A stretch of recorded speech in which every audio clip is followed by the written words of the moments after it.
The forces as a whole is excellent at taking a civvy and turning them into a soldier. What they're not good is getting that soldier ready to go back into civvy street.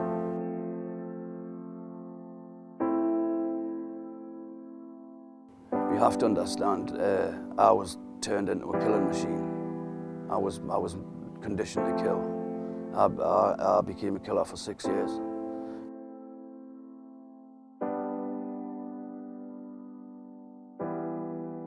My worst thing anybody could say to us is, I understand, because they don't.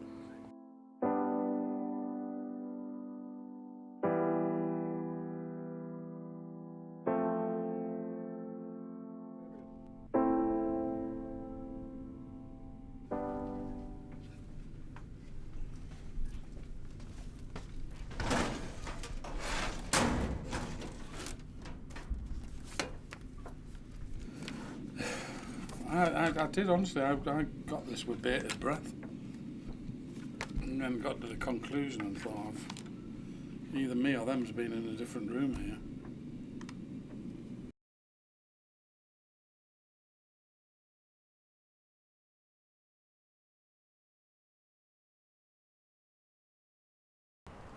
I think the Howard League report was timely, and it was important to draw attention to the issue of veterans in prison and the issue of veterans offending. One of the problems with the Howard League report was that they only interviewed 30 people, and it's incredibly difficult to draw any kind of meaningful conclusions from that, which was why in our BMJ editorial we recognised the significance of the report but highlighted that we needed more quantitative, sizable research in order to draw more robust conclusions. Nobody's gone in at grassroots level and hammered it. There you are, look, there you go. Ex-services needs in the voluntary sector. And that's where I fit in. And so we've got combat stress, veteran aid, British Legion, SAFA. That's it. That was it.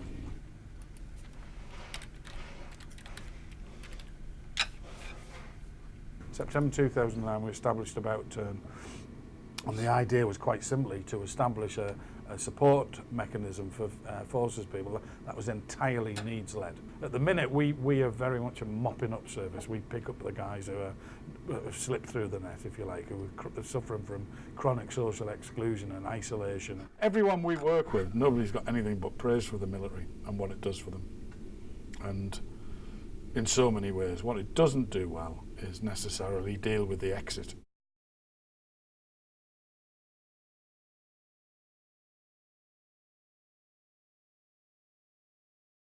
I joined at 16, straight out of high school. I'd actually signed all the papers and that when I was still in school. I was still 15, but I had to wait.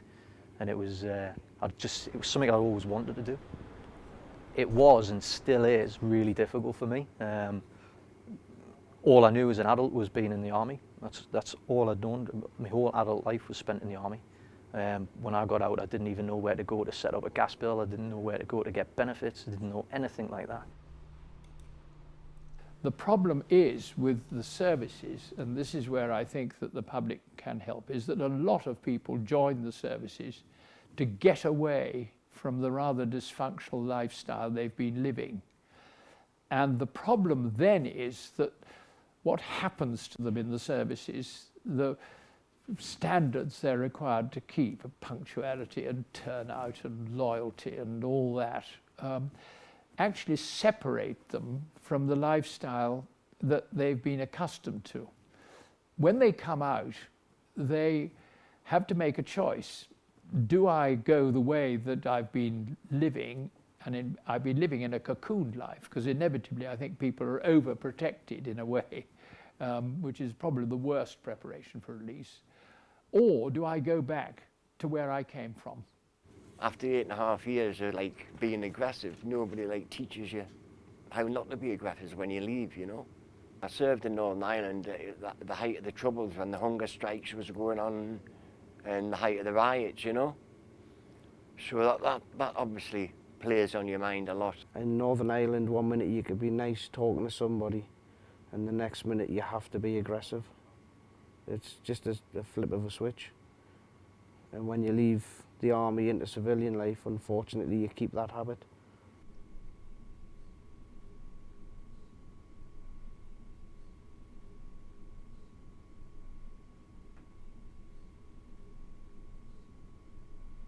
Once you've been in conflict and you come back into civilian street, it's two different worlds. You know, it's very complicated, and I think it took me a number of years before I started actually settling down and feeling I was part of society. It's in your head all the time. Even when I'm walking down the street, I'm always looking around. I'm watching who's coming towards us. I'm always turning around and watching who's coming behind us. Car door shutting, that sort of thing, little bangs and all that. You feel a little bit edgy. You know, so it does change the way your mind works. People don't understand that a lot of the guys can't get the bus anymore. They can't stand spaces where it's really crowded, like shopping malls or in the town centres. And so we have to educate society as to the impact that war has on, or the emotional impact war and killing has on our young people. Well, my results from the first part of my study have shown that even when I control for pre-military antisocial behaviour, for socio-demographics and for post-deployment mental health problems, combat exposure is still associated with violence post-deployment. You can shoot 30 people, but then when you come back to society and you even do a hint of trouble, then it has such an emotional effect on you, because one minute it's legal, the next minute it's not. You have to understand, I was turned into a killing machine. I was conditioned to kill. I became a killer for 6 years. Now, how do you all of a sudden turn that person into civilian life without any help, any changings of feelings or anything? If I'm training every day to go out and patrol and to shoot and to kill, then you put me back on the street and I'm just supposed to handle all that when nothing. Very difficult. If you've had people who've, after all, been trained to use violence, controlled violence, it's hardly surprising that some of them will turn to violence when the going gets rough for them. As a soldier, you're supposed to be a certain kind of man, and you're not supposed to be soft or open or in any way unable to handle your feelings. But because you don't talk about your feelings, you take it out on bottle, on drink. The old army medicine, you know, we celebrate with it or we commiserate with it, is alcohol. People turn to alcohol or drugs. That exacerbates the issues and the problems because they're not dealing with them. And very, very, very quickly, people can get into trouble with the police. I spent 9.5 months on remand in Durham jail. I've got 3 or 4 offences on my record for violence. Well, most of them are for violence, actually.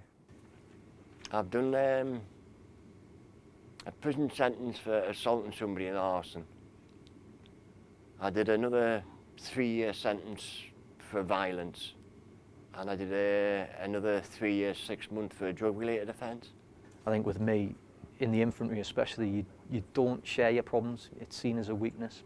So a lot of people have problems that build up, and that's what happened with me, and it sort of just went on a self-destruct mode towards the end of my career.